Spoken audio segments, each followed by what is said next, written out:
Olá, bom dia. Olá pessoal, bom dia. Quarta-feira, 24 de novembro. Acompanhe as notícias desta edição do Jornal Visual.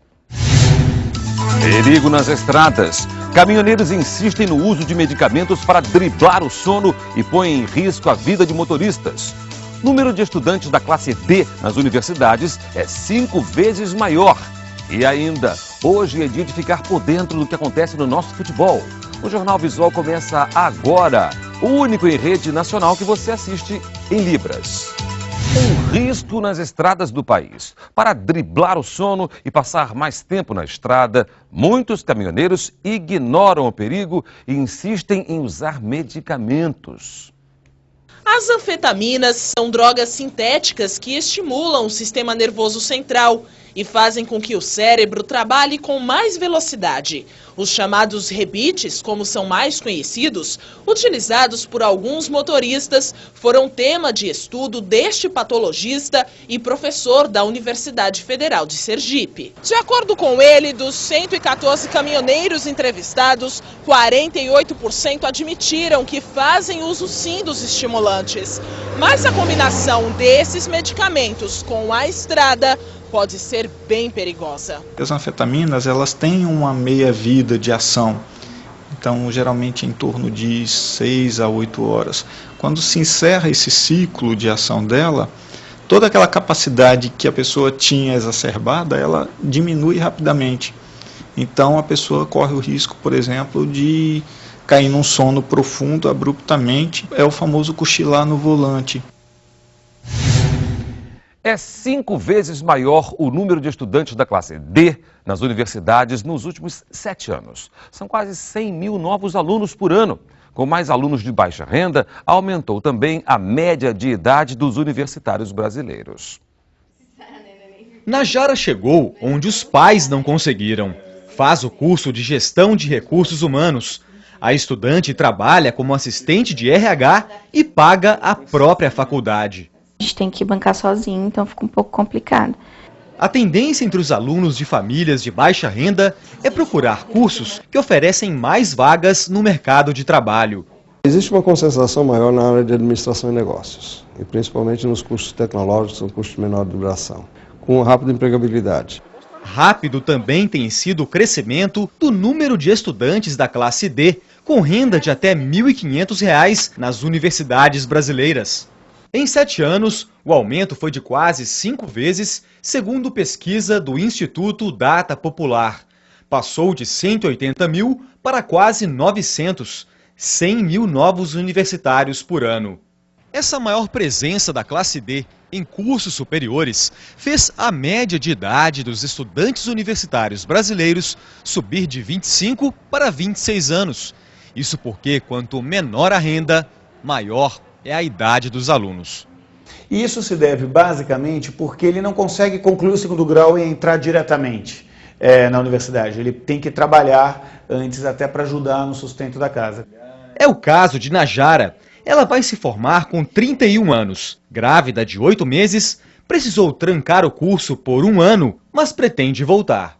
É um aprendizado para a vida, né? Independente se você conseguir um emprego ou não. Porque hoje em dia, realmente, o emprego, mesmo mais qualificado, com superior, tudo é um pouco complicado, né?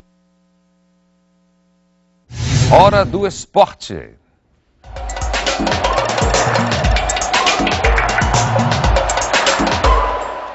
Quem vai entregar o jogo para quem? Esta pergunta foi feita semana passada para as últimas e decisivas rodadas do Campeonato Brasileiro. No entender do torcedor, a rivalidade regional deve superar o espírito esportivo de um jogo de futebol. Mas existem exceções, boas exceções. E o Internacional de Porto Alegre provou isso ao vencer o Botafogo, mesmo jogando com um time reserva, resultado que ajudou o grande rival Grêmio a chegar ao 4º lugar na tabela. Na rodada em que o Fluminense recuperou a liderança, ajudado por um tropeço do Corinthians, o Inter, que já nem pensa mais no campeonato, foi um destaque à parte. Agora faltam 2 rodadas e os jogos decisivos continuam, assim como a possibilidade de um ou outro entregar o jogo para não ajudar um rival. Tomara que isso não aconteça. O Fluminense, por exemplo, terá pela frente o Palmeiras e o torcedor do Verdão prefere perder esse jogo a ajudar o Corinthians a voltar à liderança. Não deixa de ser estranho torcer contra o próprio time, não acha? No domingo já poderemos ter o campeão brasileiro da temporada. Pela ordem, Fluminense, Corinthians e Cruzeiro são os candidatos. Eu acho que a definição ficará para a última rodada, dia 5 de dezembro. Mas o mais importante é que prevaleça o espírito esportivo e que uma rivalidade sadia marque o final deste campeonato.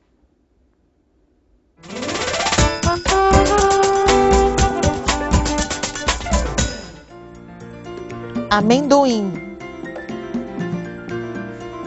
banana, coco, maracujá. Hora de revisar os sinais. Amendoim, banana,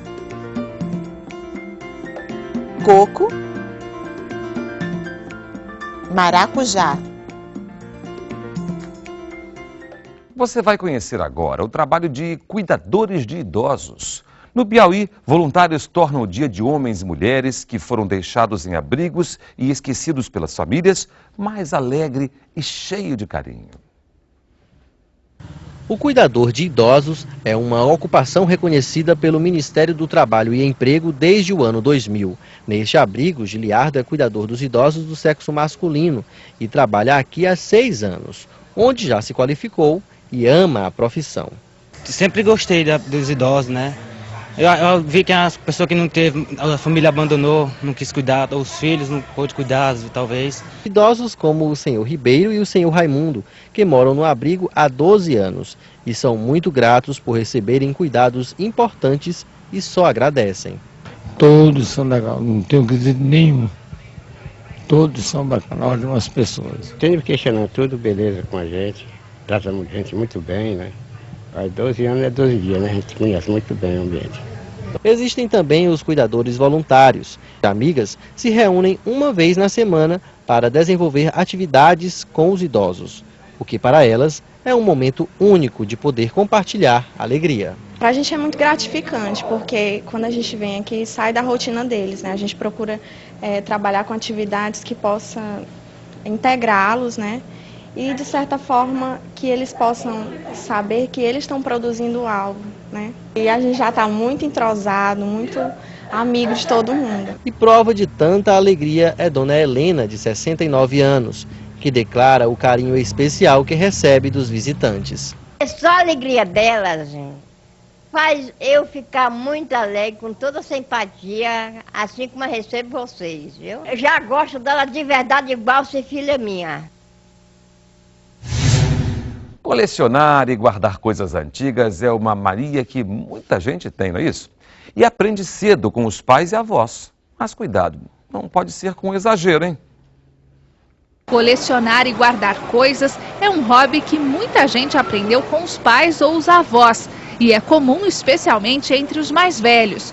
Mas quando exagerada, a mania dá um alerta aos psiquiatras. Estudos apontam que o comportamento pode ser um sintoma de doenças graves, a compulsão e a esquizofrenia. O esquizofrênico tem, entre as suas características de comportamento, esse hábito de colecionar coisas inúteis ou impróprias, pedaços de pano, tampinha de refrigerante, como eu falei, latas, coisas, objetos assim, até às vezes sujos, assim, usados. E ele coleciona aquilo em grande quantidade. O tratamento do doente é com terapia e medicamentos, mas ninguém precisa ficar apreensivo. Colecionar por si só é saudável. Enquanto criança é normal você colecionar brinquedinhos, coisinhas. Aí depois, quando adulto, você pode passar para outros objetos, né? Selos, moedas. Não tem nada de errado nisso. Faço coleção de carrinho em miniatura. Coleção de papel de carta, quando eu era criança. Quando eu era pequeno, eu colecionava figurinhas de salgadinhos e trocava na escola com os coleguinhas. O Jornal Visual fica por aqui. Obrigada pela companhia. Fique agora com o Repórter Brasil. Bom dia.